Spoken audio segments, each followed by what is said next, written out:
Hello friends, నమస్తే. నేను మీ Srivani. Welcome to ఆరు రుచులు. ఈరోజు సేమియా పాయసం ఎలా ప్రిపేర్ చేసుకోవాలో చూసుకుందాం. చాలామంది ఎన్నిసార్లు ప్రిపేర్ చేసినా సేమియా పాయసం తొందరగా గట్టిపడుతుంది అంటారు. నేను చెప్పే క్వాంటిటీతో చేస్తే సేమియా పాయసం గట్టిపడకుండా పాలు పాలుగా ఎప్పటి వరకైనా ఉంటుంది. ముందుగా ప్రాసెస్ ఎలా చేసుకోవాలో చూసుకుందాం. స్టవ్ ఆన్ చేసుకొని ఒక ప్యాన్ పెట్టుకోవాలి. ప్యాన్ కాస్త వేడయ్యాక అందులోకి 2 టేబుల్ స్పూన్ల నెయ్యిని తీసుకుందాం.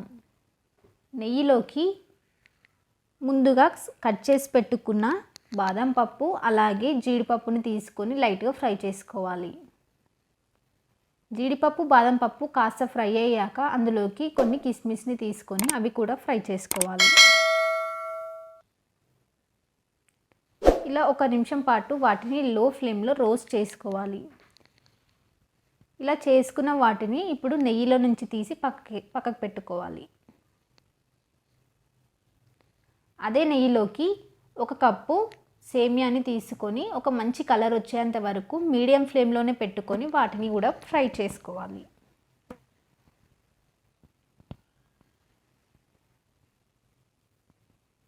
ఇలా అటు ఇటు కలుపుతూ 1 నిమిషం పాటు ఫ్రై చేసుకున్న సేమియాల్లోకి ఇప్పుడు మనం పాలను తీసుకుందాం. 1 కప్పు సేమియాకి 2 కప్పుల పాలు పర్ఫెక్ట్గా సరిపోతాయి.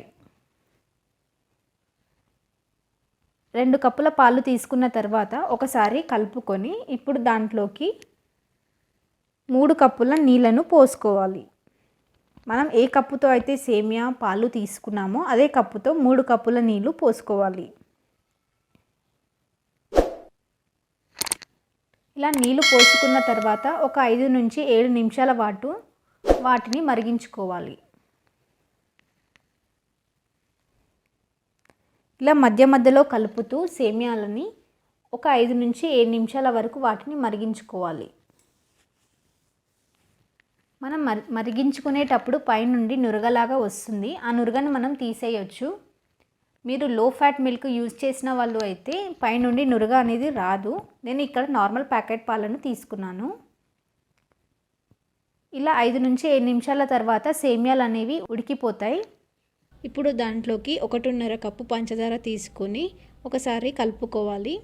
పంచదార కలిసాక అందులోకి కొద్దిగా యాలకుల పొడి అలాగే మనం ముందుగా ఫ్రై చేసి పెట్టుకున్న డ్రై ఫ్రూట్స్ని వేసుకొని కలుపుకోవాలి. ఇలా యాలకుల పొడి ఇంకా డ్రై ఫ్రూట్స్ వేసుకున్న తర్వాత 1 నిమిషం పాటు కలుపుకొని సేమియాలు ఉడికినాయా లేవా అని చూసుకొని స్టవ్ ఆఫ్ చేసుకోవాలి.